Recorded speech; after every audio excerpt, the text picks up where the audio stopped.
গত এক সপ্তাহ ধরে যখনই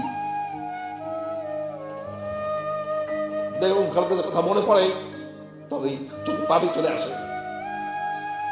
এমন একজন মহিলা, একজন মা, পৃথিবীর এমন করে মা নেই যে তার সন্তানের কথা চিন্তা করে। পাবনার চাটমোহর উপজেলার মূলগ্রাম ইউনিয়নে অনুষ্ঠিত হল সাবেক প্রধানমন্ত্রী ও বিএনপি চেয়ারপারসন বেগম খালেদা জিয়ার রুহের মাগফিরাত কামনায় দোয়া ও মিলাদ মাহফিল। আল্লাহ তিনবারের বাংলাদেশের প্রধানমন্ত্রী বেগম খালেদা জিয়া এবং তার সুযোগ্য সন্তান আরাফাত রহমান কোকো সহ উপজেলার খতবাড়ি মাদ্রাসা ময়দানে আয়োজিত এই অনুষ্ঠানে প্রধান অতিথি হিসেবে উপস্থিত ছিলেন পাবনা ৩ আসনে বিএনপি মনোনীত সংসদ সদস্য পদপ্রার্থী এবং বরেণ্য কৃষিবিদ হাসান জাফির তুহিন। বক্তব্যে তিনি বেগম খালেদা জিয়ার দীর্ঘ রাজনৈতিক সংগ্রাম, বাংলাদেশের গণতন্ত্র পুনরুদ্ধারে তার অসামান্য ত্যাগ এবং দেশপ্রেমের কথা শ্রদ্ধাভরে স্মরণ করেন। পৃথিবীর এমন কোনো মা নেই যে তার দলীয় নেতাকর্মী তাদের কথা চিন্তা করে সন্তানের কথা চিন্তা করে না। একজন মানুষ 17 বছর 18 বছর এক সন্তান মারা গেছেন, তাও নির্যাতনের কারণে।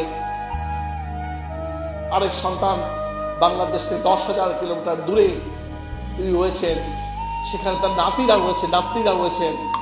বারবার কত সরকার তাকে প্রলোভন দেখিয়েছেন। যদি উনি বেগম খালেদা জিয়া চিন্তা করতেন আমি সুখের জীবন, 70 থেকে 80 বছর একজন বৃদ্ধ মহিলা, আপনি আপনার নিজেকে নিয়ে চিন্তা করেন। এ সময় তিনি দেশনেত্রীর পারলৌকিক শান্তি কামনায় সকলের নিকট দোয়া প্রার্থনা করেন। আমাদের সবার মা আমাদের কাছে চলে গেছে, যতদিন আমরা বেঁচে থাকবো আমাদের এই প্রিয় মায়ের জন্য আমরা দোয়া করবো। ঠিক আছে, সবাই দোয়া করবেন তো। মূলগ্রাম ইউনিয়নের বিশিষ্ট ব্যক্তিত্ব ও ইউপি সদস্য মোহাম্মদ আনোয়ারুল ইসলামের সভাপতিত্বে অনুষ্ঠানটি সঞ্চালনা করেন মোহাম্মদ মিজানুর রহমান ঠান্টু।